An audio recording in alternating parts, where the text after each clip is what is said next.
संवेद आहे. मी पी.वाय. पाटील कॉलेज शिकतो. मी BDSM आहे. तर माझा एक प्रोजेक्ट आहे ट्रान्सपोर्टेशन आणि नॅव्हिगेशन बद्दलचा. मला तुला त्याबद्दल काहीतरी प्रश्न विचारायचे. तर तू डेली ज्यावेळेस ट्रॅव्हल करतो तुझा डेली मोड ऑफ ट्रान्सपोर्टेशन काय असतो? आता बेसिकली मी एक आर्किटेक्चर स्टुडंट आहे.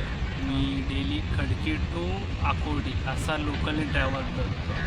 व ट्रॅव्हल ऑप्शन म्हणजे भरपूर आहेत तसे. मी बाय बाईक पण येऊ शकतो, बाय बस पण येऊ शकतो. पण त्याचा ट्रान्सपोर्टेशनचा सीन कसा आहे की जो टाईम शेड्यूल आहे. आता समजा मी बसने आलो तर बसने मला अराऊंड 1 ते सव्वा तास लागतो आणि ते खूप जास्त टाईम कन्झ्युमिंग वाटतं. आणि ट्रॅव्हलिंगमध्ये ते थोडं बस म्हटल्यावर आता सिटीमधून ट्रॅव्हल करतो त्याच्यामुळे एक हेडेक म्हणजे एक फ्रेश माइंड नसतो. त्याच्यामुळं जर बाईकवर यायचं म्हटलं तर बाईकचा जो टायमिंग आहे तो अराऊंड 45 to 50 मिनिटपर्यंत लागतो मला म्हणजे इथं येण्यासाठी कॉलेजला. तर त्याच्यामध्ये मला बेटर ऑप्शन एकच वाटतो की जो लोकल आहे लोकलचा टायमिंग फक्त खडकीपासून ते आकोडी हा अराऊंड 20 to 25 मिनिट्समध्ये ते पोचतो. मग त्याच्यामुळं मी जास्त करून म्हणजे लोकल हे यूज करतो. आणि ट्रान्सपोर्टेशनचा जर विचार केला त्याची कॉस्टिंग पण आपण बघितली तर हार्डली 5 रुपये वगैरे लागतात. ते बाकीच्या ट्रान्सपोर्टेशनपेक्षा कमी म्हणजे कॉस्ट म्हणजे कॉस्ट पण एकदम कमी आहे. ट्रॅव्हलिंगसाठी पण इझी आणि टाईम पण वाचतं त्याच्यामध्ये. तुझं main transportation mode of transportation काय आणि तू का चूज करतो? कारण त्याच्यामध्ये माझा टाईम असतो, कॉस्टिंग कमी आहे आणि कसं असतं की आता समय कॉलेजचं रिझन बस किंवा ट्रेन पैकी म्हणजे मोस्ट ऑफ मी ट्रॅव्हलिंगचा जर विचार केला तर मी ट्रॅव्हल म्हणजे माझं प्रत्येक महिन्यातून 1-2 ट्रॅव्हल असतं आउट स्टेट टू स्टेट. त्याच्यामध्ये मला आत्तापर्यंतचा जो माझा अनुभव आहे त्याच्यामध्ये मला ट्रेन हा सगळ्यात बेस्ट ऑप्शन वाटतो. ट्रेन लोकल आता रिसेंट मेट्रो पण आहे. फक्त एवढंच की या कॉलेजसाठी ॲक्सेस नसल्यामुळे थोडंसं ट्रॅव्हल करण्यात प्रॉब्लेम होतो. बट मेट्रो ऑल्सो गुड म्हणजे आपल्याला ट्रॅव्हल करण्यासाठी. तुला याच्यासोबत बस किंवा ट्रेन किंवा सगळे जे पब्लिक ट्रान्सपोर्ट ज्यावेळेस तू पुण्यात फिरतो त्यावेळेस तुला काय चॅलेंजेस येतात? आता बसेसचं जर आपण बघितलं बसेसचं कसं आता पुणे म्हटल्यावर खूप क्राऊडेड झालं किंवा तिकडे खूप सारे आता ट्रॅफिक्स वगैरे झाले किंवा रस्ते पण आपण येऊन बघतो की खड्डे हे ते. त्याच्यामुळं जो ॲक्च्युअलमध्ये ट्रॅव्हलचा टायमिंग असेल समजा 1 तासाचा ड्युरेशन असेल तर ते अराऊंड 1.25 ते 1.5 तासपर्यंत राहतो. मग याच्यामुळं आणि ट्रेन आणि मेट्रो हे जे आहे यांचं एकच रुटीन आहे. त्याच्यामध्ये मिडलला ना ट्रॅफिक लागतो ना काय. मग टाईम टू टाईम म्हणजे आपण जर पंक्च्युअल जर राहायचं म्हटलं तर ट्रेन आणि मेट्रो हे बेटर आहे बसपेक्षा. तर तू म्हणजे नॅव्हिगेशन ॲप्स यूज करतो? हो. तू ज्यावेळेस इंटरसिटी ट्रॅव्हल करतो बाया बस किंवा बाईक वगैरे काय असेल तू नॅव्हिगेशन ॲप्सवर रिलाय करतो? असं नॅव्हिगेशन ॲप वगैरे स्पेसिफिक नाही आहे का.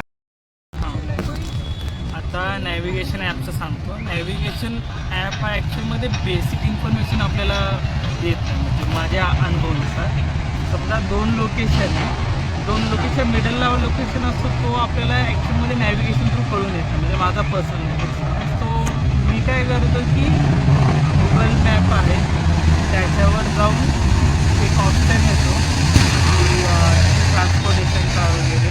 त्याच्यामध्ये मोस्ट ऑफ बसेस बसेससाठी मी यूज करतो. आणि बाकीचं जर समजा ट्रेन वगैरे मला ट्रॅव्हल करायचं असेल तर ट्रेनसाठी मी काय करतो व्हेरीज माय ट्रेन हा एक ॲप आहे. त्याच्यामध्ये ट्रेनचा टायमिंग आणि कॉस्टिंग वगैरे ते दिलेलं आहे त्याच्यामध्ये. मग ते फक्त मी यूज करतो. तू रिअल टाईम ट्रॅफिक अपडेटसाठी नॅव्हिगेशन ॲपचा यूज करतो असं? तसं मला अजूनपर्यंत तसा म्हणजे मी सॅटिस्फाईड असा ॲप मला अजूनपर्यंत काय भेटला नाही. तर मी फक्त मॅपवरच पाहतो की तिथं मॅपवर ते इंडिकेशन्स असतात रेड आणि मला एक सगळी हां तुला आज या आठवडीपासून तर बाहेरला जायचं आणि तुला सपोज बाईकने जातो किंवा बसने जातो बाईकने जातो आणि तुला जर तू मॅपवर डायरेक्शन टाकलं किंवा आकुर्डी टू बाणे ज्या रूटनी जातो त्या रूटनी तुला ट्रॅफिक आढळतं. आता ते आपण जेव्हा मॅपवर सर्च करणार तेव्हा ते इंडिकेशन दिलेले असतात की ट्रॅफिक वगैरे कसं आहे. मग त्या बेसिसवर मग आता अल्टरनेट ऑप्शन आहेत. आता आकुर्डी तो बाणेर जायचं म्हटल्यावर अजून खूप सारे ऑप्शन आहेत म्हणजे रोड्स वगैरे. तुला काय वाटतं जे ते नॅव्हिगेशन दाखवतं हां त्यापेक्षाही दुसरे असे रूट्स असतात जिथं ट्रॅफिक कमी असतं तरी ते त्याने ती लवकर पोचू शकतो. हो तो पण असतात त्यांच्याकडे ऑप्शन असतो म्हणजे रोडचा. पण सीन काय होतं की गुगल मॅपसुद्धा भरपूर वेळा काय करते की असा रोडचा ॲक्सेस दाखवतं की तो रोड ॲक्च्युअलमध्ये बंद आहे. म्हणजे वर्किंग प्रोग्रेस जरी असेल तरी तो बंद असेल तरी ते दाखवतच नाही आपण. तो थोडासा प्रॉब्लेम होतो. त्याच्यामुळे जो ॲक्च्युअल नेव्हिगेशन येतो मग तेच फॉलो करणं बेटर वाटतं. असे काही बॅरियर्स आहे का तुला की जे तुला प्रिव्हेंट करतात पब्लिक ट्रान्सपोर्ट यूज करण्यापासून तुला हा बाई आजच्या इथे नकोच बाबा जी असं वाटतं? जर त्या बाबतीत जर म्हणायचं असेल तर हे जे PMPL आहेत बसेसवर मला ते म्हणजे माझा अनुभव आहे आत्तापर्यंत मी ट्रॅव्हल करतो. शेड्युलिंग वगैरे त्याचं शेड्युलिंग कसं असतं की टाईम पंक्च्युअल असतात ते. बट रोड्समध्ये एवढे काय तर ट्रॅफिक झाले आता खूप सारे म्हणजे अनप्लॅन होतात की या गोष्टी ट्रॅफिक होणं येते. मग त्याच्यामुळे ॲक्च्युअल टाईमवर आपण नाही पोहोचू शकत. जरी बस जरी टाईमवर येत असेल तर पुढच्या डेस्टिनेशनवर टाईमवर पोहोचेल याची आपण गॅरंटी नाही देऊ शकत. त्याच्यामुळे मला बस हा जो पार्ट आहे तो थोडासा वाटतं की त्याच्यात काहीतरी एक्स्ट्रा इन्व्हॉल्वमेंट वगैरे आणणं गरजेचं आहे. तुला असे काही सजेशन्स आहेत की जेणेकरून आपलं पब्लिक ट्रान्सपोर्ट म्हणजे ऑल ओव्हर सगळं मेट्रो असेल लोकल असेल दुसरं काही असेल जे की इम्प्रूव्ह होईल काहीतरी तुला वाटतंय काय असेल इम्प्रूव्हमेंट करावं?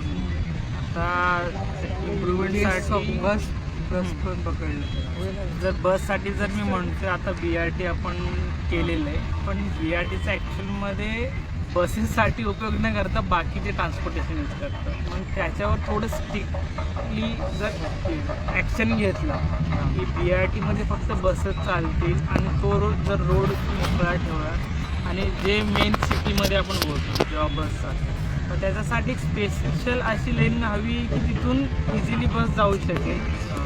म्हणजे ते टाईममध्ये काय प्रॉब्लेम होणार नाही. मग या जर गोष्टीकडे लक्ष दिलं तर मग तो होऊ शकतो प्रॉब्लेम सॉल्व. आणि किती तुला म्हणजे BRT बसेस रिलेटेडच झालं तुला काही म्हणजे रूटबद्दल इन्फॉर्मेशन तुला ॲक्सेसेबल आहे भरपूर असं होतं की तुला रूट्सच माहीत नसतं की बस कुठे जाणार किंवा A to B पॉईंटपर्यंत जाण्यासाठी कुठली बस असते किंवा किती बस बदलावी लागते. तो थोडासा इश्यू आहेच कारण इन्फॉर्मेशन आहे इन्फॉर्मेशन भेटते पण थोडीशी म्हणजे असं आता कसं होतं की समजा आपल्याला मॅपवर 2 ते 3 बसेस दाखवतात पण ॲक्च्युअलमध्ये तिथं त्याच्याविषयी जास्त असतात पण त्याचं इन्फॉर्मेशन ते अपडेट नाही करत आहे. मग तो एक इश्यू आहे की जे काही आपल्यासाठी ट्रान्सपोर्टेशन्स अवेलेबल आहे त्याचं योग्य प्रकारे तिथं इंडिकेशन देणं हे आपल्याला गरजेचं आहे.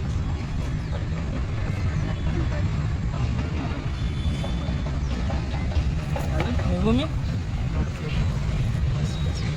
बाय बाय आता